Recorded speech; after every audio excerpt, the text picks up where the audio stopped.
মহানবী হযরত মুহাম্মদ সাল্লাল্লাহু আলাইহি ওয়াসাল্লামের যুগে পবিত্র কোরআন শরীফ হাতে লেখার প্রচলন ছিল, যা তার ওফাতের পরেও বহমান ছিল। সে সময় কাঠ, পাতা কিংবা চামড়ায় লেখা হতো পবিত্র কোরআন। তবে যুগের পরিবর্তনে আধুনিক মেশিনেই ছাপা হচ্ছে ইসলাম ধর্মের পবিত্র গ্রন্থ আল কোরআন। তবে এ যুগেও পুরো কোরআন হাতে লেখে সবাইকে তাক লাগিয়েছে বগুড়া শহরের 10 বছর বয়সী মেয়ে সামিয়া সিনা।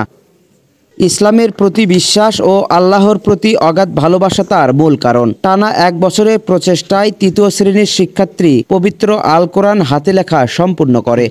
শহরের আধুনিকতায় বেড়ে ওঠা মেয়ে পবিত্র কোরআন শরীফের 30 পারায় হাতে লিখেছে, যা এলাকার মধ্যে আলোড়ন সৃষ্টি করেছে। 2023 সালের শেষের দিকে লেখা শুরু করে শেষ করে 2024 সালের ডিসেম্বরে। আমি 2023 সালের ক্লাস 2 থেকে কোরআন শরীফ লেখা শুরু করি। আমার লিখতে অনেক ভালো লাগতো। এখন আমি 3য় শ্রেণীতে পড়ি। আমি এটা লেখার পাশাপাশি ড্রয়িং, কবিতা আবৃত্তি, মার্শাল আর্ট করি। আমি জাতীয় পর্যায়ে মার্শাল আর্টে স্বর্ণপদক পেয়েছি।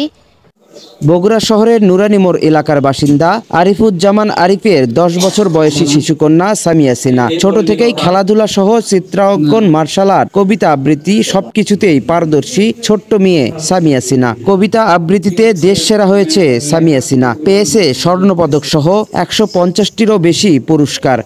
মেয়ের এমন প্রতিভা দেখে মুগ্ধ হয়েছেন পরিবারের সবাই।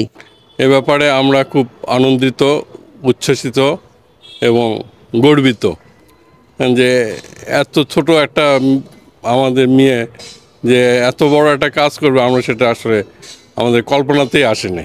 মাঝে মাঝে লেখাপড়ার পাশাপাশি খেলাধুলার পাশাপাশি একটু একটু করে লিখতে লিখতে ও সম্পূর্ণ গত সপ্তাহে লেখাটা শেষ করেছে। এটা আমি খুবই আনন্দিত। এছাড়াও আপনার লেখাপড়াতেও ইনশাল্লাহ মাশাল্লাহ বরাবরই প্রথম স্থান অধিকার করে আসছে। বর্তমান যুগে সামিয়া সিনার মতন বয়সী ছেলেমেয়েরা মোবাইল ফোনে আসক্ত, সেখানে সামিয়া সিনা এমন ধর্মীয় কাজ করায় প্রশংসা করছেন স্থানীয় এলাকাবাসী। Bobbin Rahman, north capital news, Bogura.